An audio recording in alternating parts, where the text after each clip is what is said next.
ಎಲ್ಲರಿಗೂ ನಮಸ್ಕಾರ. Learn with Chetan YouTube ಚಾನಲ್ಗೆ ನಿಮ್ಮೆಲ್ಲರಿಗೂ ಆಧಾರದ ಸುಸ್ವಾಗತ.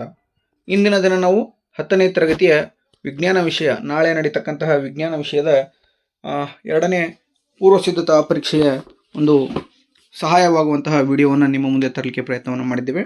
ಈ ವಿಡಿಯೋದಿಂದ ನಿಮಗೆ ಹೆಚ್ಚು ಅಂಕಗಳು ಸುಲಭವಾಗಿ ಸಿಗುತ್ತವೆ ಅಂತ ಹೇಳ್ತಾ ಕನ್ಫರ್ಮ್ ಹೇಳ್ತಾ ವಿದ್ಯಾರ್ಥಿ ಮಿತ್ರ ಅಂತ ಮಾಡಿದ್ದೇವೆ.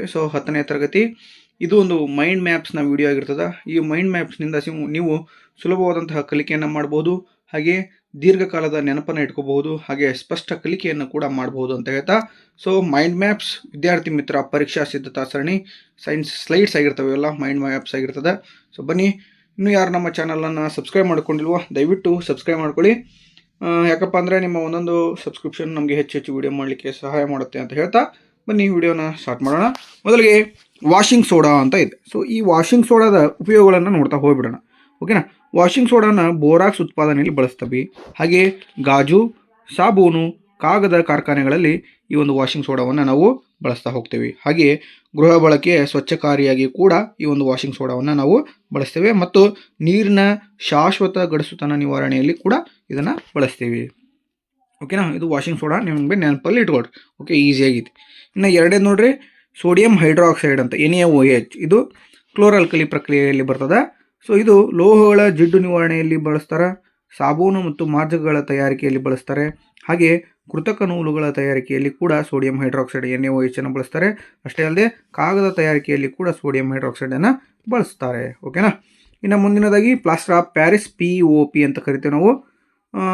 CaSO4.12H2O ಅಂತ ಇದು ರಾಸಾಯನಿಕ ಹೆಸರು.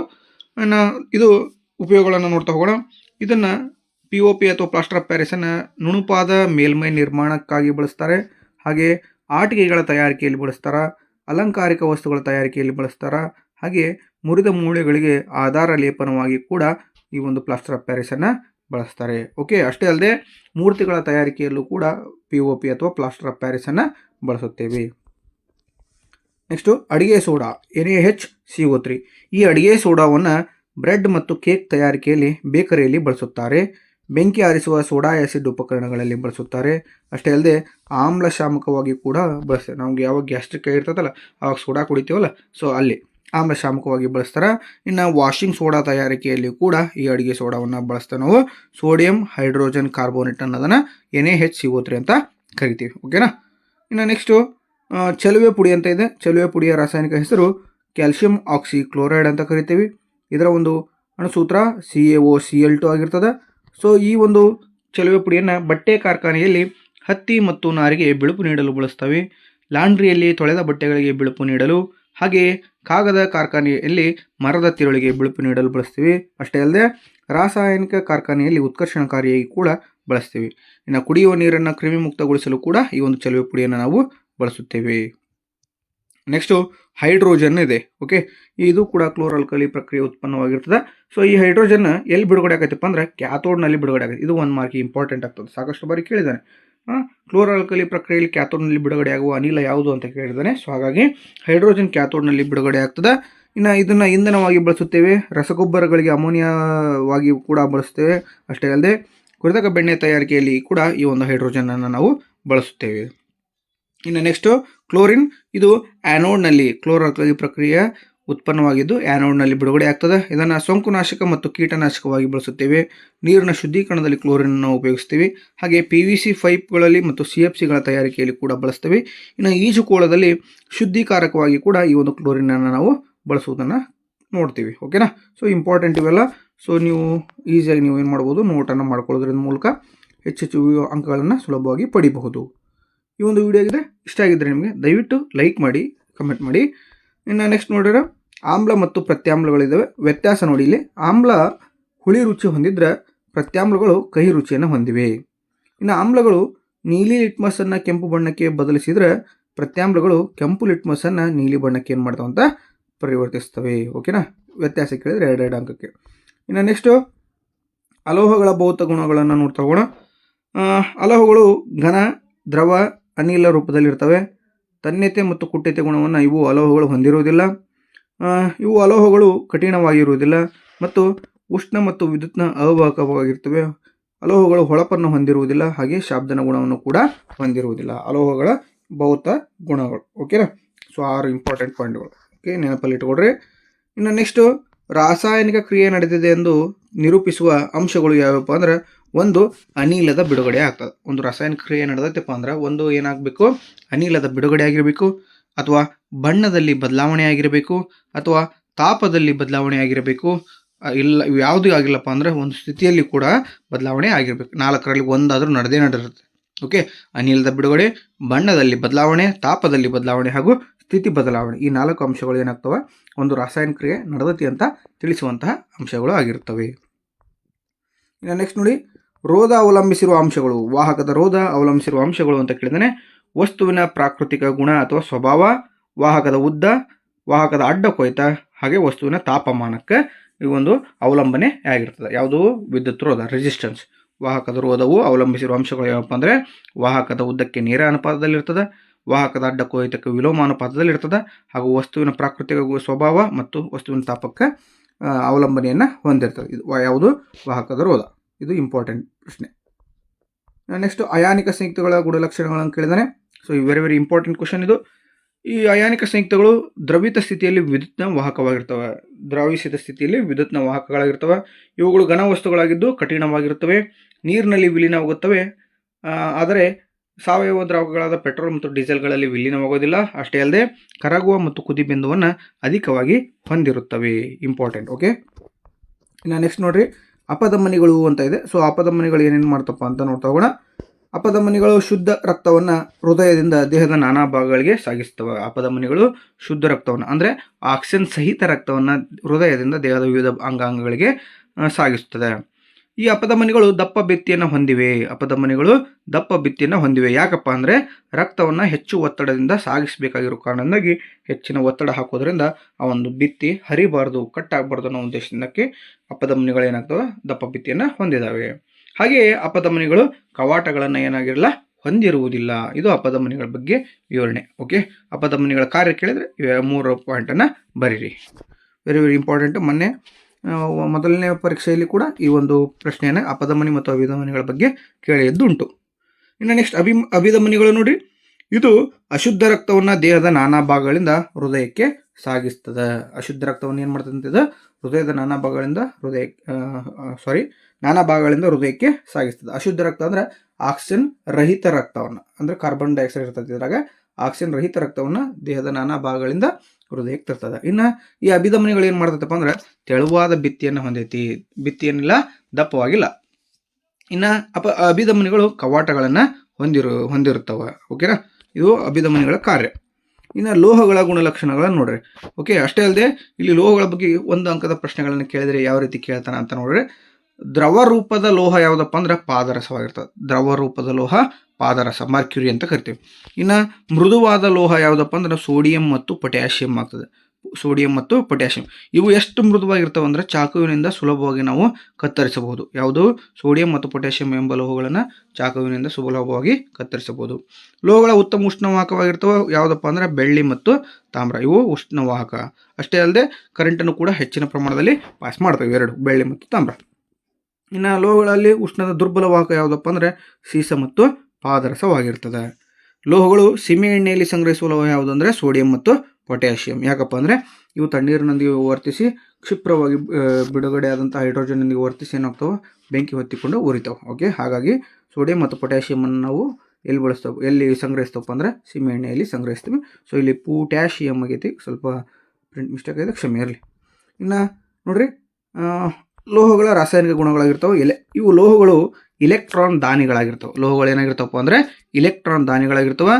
ಲೋಹಗಳು ಗಾಳಿಯಲ್ಲಿ ಆಕ್ಸಿಜನ್ ಜೊತೆ ವರ್ತಿಸಿ ಪ್ರತ್ಯಾಮ್ಲೀಯ ಆಕ್ಸೈಡ್ಗಳನ್ನು ಉಂಟು ಮಾಡ್ತವೆ. ಲೋಹಗಳು ಗಾಳಿಯಲ್ಲಿನ ಆಕ್ಸಿಜನ್ ಜೊತೆ ವರ್ತಿಸಿ ಪ್ರತ್ಯಾಮ್ಲೀಯ ಆಕ್ಸೈಡ್ಗಳನ್ನು ಉಂಟು ಮಾಡ್ತವೆ.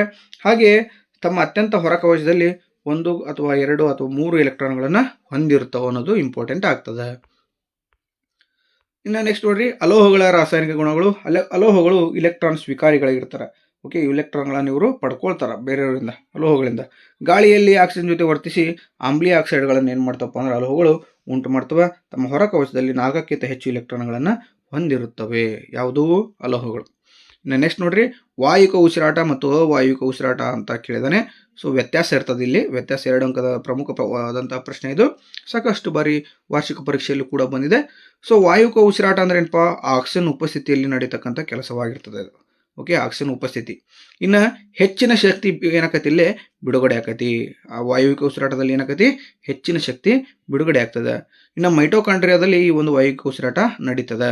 ನೆಕ್ಸ್ಟ್, ಕಾರ್ಬನ್ ಡೈಆಕ್ಸೈಡ್ ಮತ್ತು ನೀರು ಇದರ ಉತ್ಪನ್ನಗಳಾಗಿರ್ತವೆ. ಕಾರ್ಬನ್ ಡೈಆಕ್ಸೈಡು, ನೀರು ಮತ್ತು ನೀರು ಉತ್ಪನ್ನವಾಗಿರ್ತವೆ. ಇನ್ನು ವಾಯುವಿಕ ಉಸಿರಾಟವು ಮೇಲ್ಮಟ್ಟದ ಜೀವಿಗಳಲ್ಲಿ ಏನಾಗ್ತದೆ, ನಡೀತದೆ. ಇನ್ನು ಅವಾಯುವಿಕ ಉಸಿರಾಟ ಆಕ್ಸಿಜನ್ ಅನುಪಸ್ಥಿತಿಯಲ್ಲಿ ನಡೆಯುವಂತಹ ಕ್ರಿಯೆಯಾಗಿದೆ. ಇದು ಕಡಿಮೆ ಶಕ್ತಿಯನ್ನು ಬಿಡುಗಡೆ ಮಾಡಿದ್ರೆ ಕೋಶ ದ್ರವ್ಯದಲ್ಲಿ ಇದೇನಾಗ್ತದೆ, ಅವಾಯುವಿಕ ಉಸಿರಾಟ ನಡೀತದೆ. ಹಾಗೆ ಕಾರ್ಬನ್ ಡೈಆಕ್ಸೈಡ್, ಎಥನಾಲ್ ಉಪ ಉತ್ಪನ್ನಗಳು ಈ ಒಂದು ಅವಾಯುವಿಕ ಉಸಿರಾಟದಿಂದ ಉತ್ಪನ್ನಗಳಾಗಿ ಹೊರಬರ್ತವೆ. ಅಷ್ಟೇ ಅಲ್ಲದೆ ಕೆಳಮಟ್ಟದ ಜೀವಿಗಳಲ್ಲಿ ಈ ಒಂದು ಅವಾಯುವಿಕ ಉಸಿರಾಟ ನಡೀತದೆ. ಉದಾಹರಣೆಗೆ ಈಸ್ಟ್ ಜೀವಕೋಶಗಳಲ್ಲಿ. ನೆಕ್ಸ್ಟ್ ನೋಡ್ರಿ, ಪರಾವರ್ತಿತ ಚಾಪ ಅಂತ ಕೇಳಿದಾನೆ. ಪರಾವರ್ತಿತ ಚಾಪ ಗ್ರಾಹಕ ಪ್ರಚೋದನೆಯನ್ನು ಸ್ವೀಕಾರ ಮಾಡ್ತದೆ. ಗ್ರಾಹಕ ಕೋಶಗಳು ಪ್ರಚೋದನೆಯನ್ನು ಸ್ವೀಕಾರ ಮಾಡ್ತವೆ. ಜ್ಞಾನವಾಹಿ ನರಕೋಶಗಳು ಸಂದೇಶಗಳನ್ನು ಮಿದುಳು ಬಳ್ಳಿಗೆ ಸಾಗಿಸ್ತವೆ. ಇನ್ನು ಸಂಬಂಧ ಕಲ್ಪಿಸ ನರಕೋಶ ಮಿದುಳು ಬಳ್ಳಿ ಮತ್ತು ಕ್ರಿಯಾವಾಹಿ ನರಕ್ಕೆ ಸಂಬಂಧವನ್ನು ಕಲ್ಪಿಸುತ್ತದೆ. ಹಾಗೆಯೇ ಕ್ರಿಯಾವಾಹಿ ನರಕೋಶ ಸಂದೇಶಗಳನ್ನು ಕಾರ್ಯನಿರ್ವಾಹಕಕ್ಕೆ ಸಾಗಿಸುತ್ತದೆ. ಕಾರ್ಯನಿರ್ವಾಹಕ ಪ್ರತಿಕ್ರಿಯೆಯನ್ನು ವ್ಯಕ್ತಪಡಿಸುತ್ತದೆ. ಇದನ್ನು ನಾವೆಂತ ಕರಿತೀವಪ್ಪ ಅಂದರೆ ಪರಾವರ್ತಿತ ಚಾಪ ಅಂತ ಕರಿತೀವಿ. ನೋಡ್ರಿ, ಪ್ರಚೋದನೆ ಉಂಟಾದಾಗಿನಿಂದ ಪ್ರತಿಕ್ರಿಯೆ ಏರ್ಪಡುವವರೆಗೂ ಹಾದು ಹೋಗುವ ಮಾರ್ಗವನ್ನು ನಾವೆಂತ ಕರಿತೀವಿ, ಪರಾವರ್ತಿತ ಚಾಪ ಅಂತ ಕರಿತೀವಿ. ಓಕೆ, ಇನ್ನು ನೆಕ್ಸ್ಟು ಆಲ್ಕಿನ್ಗಳು ಅಂತ ಇದ್ದಾವೆ. ಸೊ ಆಲ್ಕಿನ್ಗಳ ಏನೇನಪ್ಪ ಅಂತ ನೋಡ್ತಗೋಣ. ಆಲ್ಕಿನ್ಗಳ ಸಾಮಾನ್ಯ ಅಣುಸೂತ್ರ ಯಾವುದಪ್ಪ ಅಂದರೆ CnH2n ಆಗಿರ್ತದೆ. ಇವುಗಳು ದ್ವಿಬಂಧವನ್ನು ಹೊಂದಿರುತ್ತವೆ. ಹಾಗೆಯೇ ಅಂತ್ಯಪ್ರತ್ಯಯವನ್ನು ಯಾವುದಪ್ಪ ಹೊಂದಿರ್ತವೆ ಅಂದರೆ ಆಲ್ಕೀನ್ ಎಂಬ ಅಂತ್ಯಪ್ರತ್ಯಯವನ್ನು ಹೊಂದಿರ್ತವೆ. ಇವೆಲ್ಲವೂ ಆಲ್ಕಿನ್ಗಳು ಅಪರ್ಯಾಪ್ತ ಹೈಡ್ರೋಕಾರ್ಬನ್ಗಳು ಆಗಿರುತ್ತವೆ.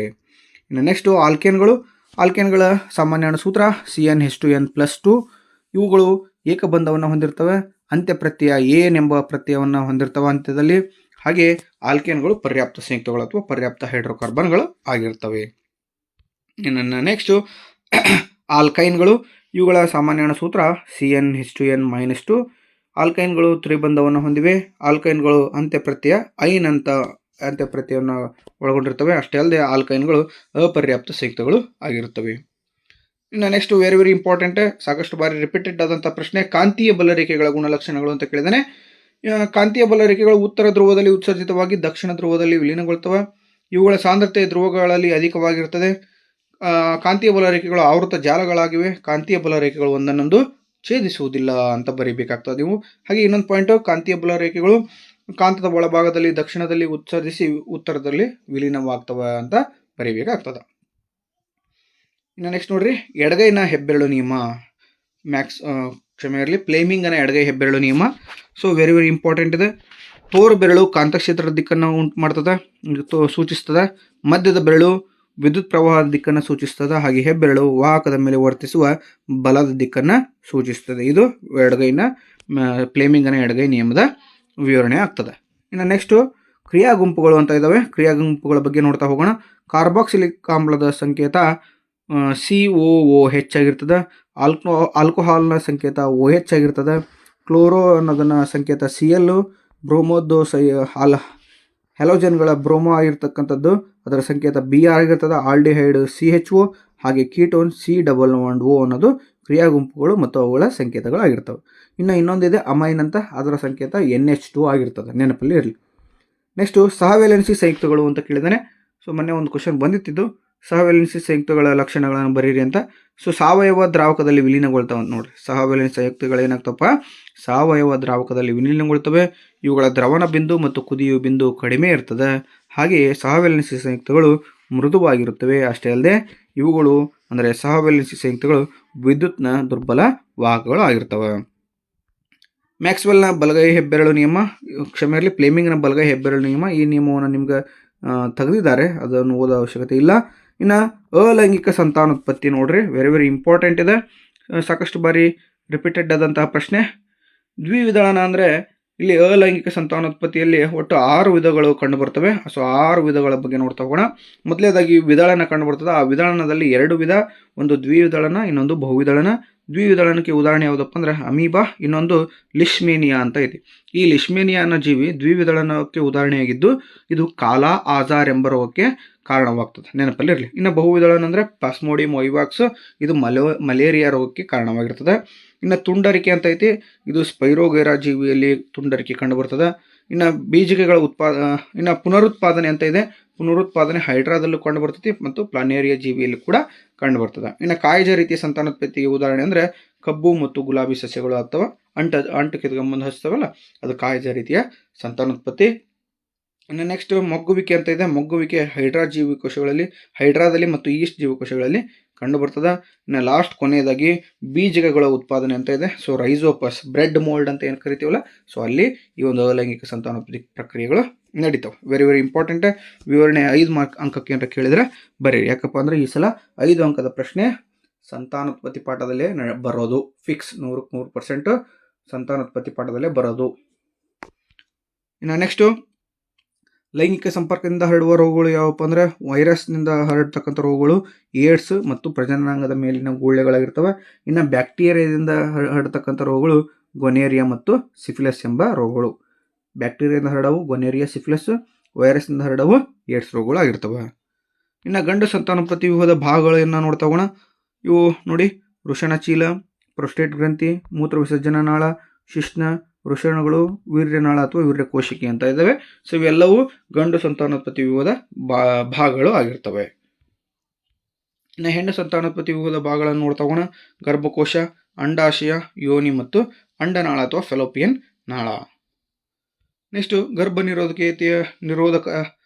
ನಿರೋಧಕತೆಯ ವಿಧಾನಗಳು ಇದ್ದಾವೆ. So very very important. 5 ಅಂಕದಲ್ಲಿ ABC ಅಂತ ಉಪ ಪ್ರಶ್ನೆಗಳನ್ನು ಕೇಳಿ 5 ಅಂಕದ ಪ್ರಶ್ನೆ ಕೇಳ್ಬೋದು. ಯಾವ್ಯಾವಪ್ಪ ಅಂದರೆ ಒಂದು ಕಂಡೋಮ್ ಬಳಕೆ ಮಾಡಬೇಕಾಗ್ತದೆ. ಇನ್ನು ವಂಕಿ ಬಳಕೆ, ಕಾಪರ್ ಟೀ ಅಂತ ಕರಿತೀವಲ್ಲ, ಅದನ್ನು ಬಳಸಬೇಕಾಗ್ತದೆ. ಗರ್ಭ ನಿರೋಧಕ ಮಾತ್ರೆಗಳನ್ನು ಬಳಸಬಹುದು. ವ್ಯಾಸಕ್ಟಮಿ ಅನ್ನೋದು ಒಂದಿದೆ, ಟ್ಯೂಬೆಕ್ಟಮಿ ಅನ್ನೋದು ಒಂದಿದೆ ಆಪರೇಷನ್ನು. ಇನ್ನು ಕಾಪರ್ ಟೀ ಅಳವಡಿಸಿಕೊಳ್ಳೋದು, ಇವೆಲ್ಲವೂ ಕೂಡ ಗರ್ಭವನ್ನು ನಿಯಂತ್ರಣ ಮಾಡ್ತಕ್ಕಂಥ ವಿಧಾನಗಳು ಆಗಿರ್ತವೆ. ಇನ್ನು ನೆಕ್ಸ್ಟು ಇದು ಇಲ್ಲ ನಿಮಗೆ ಪಾಠವನ್ನು ತೆಗೆದಿದ್ದಾರೆ. ಇನ್ನು ನಿಮ್ನ ದರ್ಪಣದ ಉಪಯೋಗಗಳನ್ನು ನೋಡ್ತಾ ಹೋಗೋಣ. ಈ ನಿಮ್ನ ದರ್ಪಣವನ್ನು ತಪಾಸಣಾ ದೀಪಗಳಲ್ಲಿ ಬಳಸ್ತೇವೆ, ವಾಹನದ ಮುಂಭಾಗದ ದೀಪಗಳಲ್ಲಿ ಬಳಸ್ತೇವೆ, ದಂತವೈದ್ಯರು ಹಲ್ಲಿನ ದೊಡ್ಡ ಪ್ರತಿಬಿಂಬವನ್ನು ಪಡೆಯಲು ಬಳಸ್ತೇವೆ, ಹಾಗೆ ಟಾರ್ಚ್ಗಳಲ್ಲಿ ಬಳಸ್ತೇವೆ, ಸೌರ ಕುಲುಮೆಗಳಲ್ಲಿ ನಿಮ್ನ ದರ್ಪಣವನ್ನು ಬಳಸ್ತೇವೆ ಮತ್ತು ಕ್ಷೌರ ದರ್ಪಣವಾಗಿ ಕೂಡ ಈ ಒಂದು ನಿಮ್ನ ದರ್ಪಣವನ್ನು ಬಳಸ್ತೇವೆ. ರಚನಾನುರೂಪಿ ಅಂಗಗಳು, ಇದು ಈ ಕಾನ್ಸೆಪ್ಟನ್ನು ನಿಮಗೆ ತೆಗೆದಿದ್ದಾರೆ. ನೆಕ್ಸ್ಟು ಸತ್ಯ ಪ್ರತಿಬಿಂಬ ಮತ್ತು ಮಿಥ್ಯ ಪ್ರತಿಬಿಂಬದ ಬಗ್ಗೆ ಇದೆ. ಸತ್ಯ ಪ್ರತಿಬಿಂಬ ಪರದೆಯ ಮೇಲೆ ಪಡೆಯಲಾಗದು, ಕ್ಷಮೆ ಇರಲಿ, ಮಿಥ್ಯ ಪ್ರತಿಬಿಂಬವನ್ನು ಪರದೆಯ ಮೇಲೆ ಪಡೆಯಲಾಗದು, ವಿಕೇಂದ್ರೀಕರಿಸುವ ಕಿರಣಗಳಿಂದ ಉಂಟಾಗ್ತದೆ. ಇನ್ನು ಸತ್ಯ ಪ್ರತಿಬಿಂಬಗಳು ಪರದೆಯ ಮೇಲೆ ಪಡಿಬಹುದು, ತಲೆ ಕೆಳಗಾಗಿರ್ತವೆ ಸತ್ಯ ಪ್ರತಿಬಿಂಬಗಳು. ಹಾಗೆಯೇ ಕೇಂದ್ರೀಕರಿಸುವ ವಿಕಿರಣಗಳಿಂದ ಏನಾಗ್ತದಪ್ಪ ಅಂದರೆ ಉಂಟಾಗ್ತವೆ. ಮಿಥ್ಯ ಪ್ರತಿಬಿಂಬ ಯಾವಾಗಲೂ ನೇರವಾಗಿರ್ತದೆ, ಸತ್ಯ ಪ್ರತಿಬಿಂಬ ಯಾವಾಗಲೂ ಮಿಥ್ಯವಾಗಿರ್ತದೆ ಅನ್ನೋದನ್ನು ನೀವು ನೆನಪಲ್ಲಿ ಇಟ್ಕೋಬೇಕಾಗ್ತದೆ. ಇನ್ನು ನೆಕ್ಸ್ಟ್ ನೋಡಿ, ಸಮೀಪ ದೃಷ್ಟಿ ದೋಷ ಅಂತ ಇದೆ. ಸೊ ಸಮೀಪ ದೃಷ್ಟಿ ದೋಷ, ಸಮೀಪದ ವಸ್ತುಗಳು ಸ್ಪಷ್ಟವಾಗಿ ಕಾಣುತ್ತವೆ ಆದರೆ ದೂರದ ವಸ್ತುಗಳು ಅಸ್ಪಷ್ಟವಾಗಿ ಕಾಣುವ ಒಂದು ದೋಷವನ್ನು ಸಮೀಪ ದೃಷ್ಟಿ ದೋಷ ಅಂತ ಕರಿತೇವೆ. ಇದಕ್ಕೆ ಕಾರಣ ಏನಪ್ಪ, ಈ ಒಂದು ದೋಷ ಯಾಕೆ ಬರ್ತೈತಪ್ಪ ಅಂದ್ರೆ, ಒಂದು ಕಣ್ಣುಗುಡ್ಡೆಯು ಸಹಜ ಸ್ಥಿತಿಗಿಂತ ಉದ್ದವಾಗಿರೋದು. ಕಣ್ಣುಗುಡ್ಡೆ ಏನಾಕೈತಂತ ಸಹಜ ಸ್ಥಿತಿಗಿಂತ ಉದ್ದವಾಗಿದ್ರೆ ಈ ಒಂದು ದೋಷ ಬರ್ತೈತಿ. ಅಷ್ಟೇ ಅಲ್ಲದೆ ಮಸೂರದ ವಿಪರೀತ ವಕ್ರತೆಯಿಂದ ಕೂಡ ಈ ಒಂದು ಸಮೀಪ ದೃಷ್ಟಿಯ ದೋಷ ಬರ್ತೈತಿ.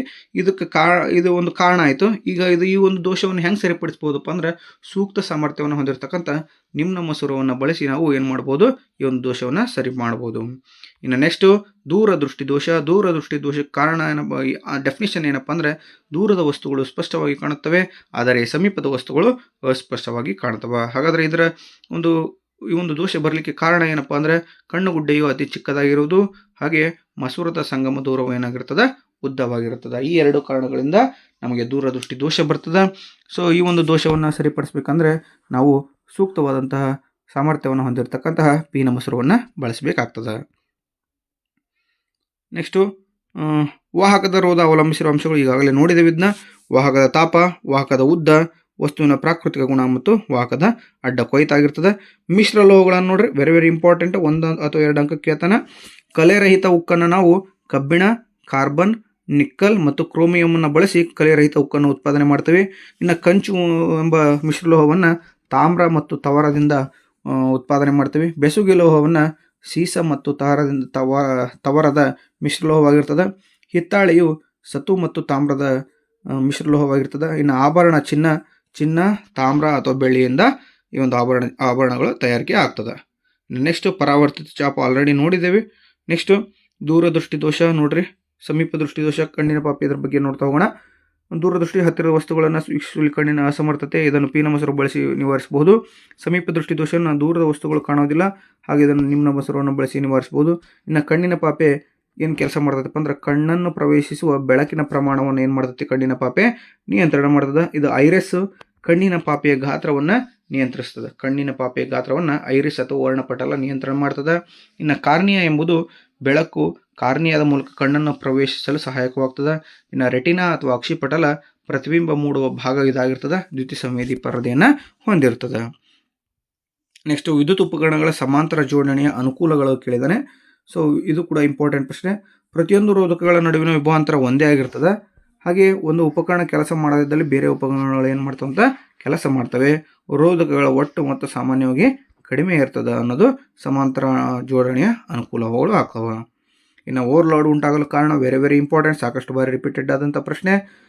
ತಟಸ್ಥ ತಂತಿ ಮತ್ತು ಸಜೀವ ತಂತಿಗಳು ನೇರ ಸಂಪರ್ಕಕ್ಕೆ ಬಂದಾಗ ಓವರ್ಲೋಡ್ ಉಂಟಾಗ್ತದೆ. ಒಂದೇ ಸಾಕೆಟ್ಗೆ ಹಲವಾರು ಉಪಕರಣಗಳನ್ನು ಜೋಡಿಸಿದಾಗ ಓವರ್ಲೋಡ್ ಉಂಟಾಗ್ತದೆ. ವಿದ್ಯುತ್ ಉಪಕರಣಗಳಲ್ಲಿ ದೋಷ ಉಂಟಾದಾಗ ಓವರ್ಲೋಡ್ ಉತ್ಪತ್ತಿ ಆಗ್ತದೆ. ಹಾಗೆ ನಿಗದಿತ ಪ್ರಮಾಣಕ್ಕಿಂತ ಹೆಚ್ಚಿನ ಪ್ರಮಾಣದ ವಿಭವಾಂತರ ಉಂಟಾದಾಗ ಓವರ್ಲೋಡ್ ಉಂಟಾಗ್ತದೆ. ಸೊ ಓವರ್ಲೋಡ್ ತಡೆಗಟ್ಟುವ ಕ್ರಮಗಳೇನಪ್ಪ ಅಂದ್ರೆ ಇವನ್ನೇ ಬರೀಬೇಕಾಗ್ತದೆ. ತಟಸ್ಥ ತಂತಿ ಮತ್ತು ಸಜೀವ ತಂತಿಗಳು ನೇರ ಸಂಪರ್ಕಕ್ಕೆ ಬರದಂತೆ ನೋಡಿಕೊಳ್ಳಬೇಕು. ಒಂದೇ ಸಾಕೆಟ್ಗೆ ಹಲವಾರು ಉಪಕರಣಗಳನ್ನು ಜೋಡಿಸಬಾರ್ದು. ವಿದ್ಯುತ್ ಉಪಕರಣಗಳನ್ನು ದೋಷವಿದ್ದಲ್ಲಿ ಅವುಗಳನ್ನು ಸರಿಪಡಿಸಬೇಕು. ನಿಗದಿತ ಪ್ರಮಾಣಕ್ಕಿಂತ ಹೆಚ್ಚಿನ ವಿಭವಾಂತರ ಉಂಟಾದಾಗ ಫ್ಯೂಸ್ಗಳನ್ನು ನಾವು ಬಳಸಬೇಕು. ಇಷ್ಟು ಬರೆದ್ರೆ ನಿಮ್ಗೆ 2 ಅಂಕಗಳು ಸುಲಭವಾಗಿ ದೊರೀತದೆ.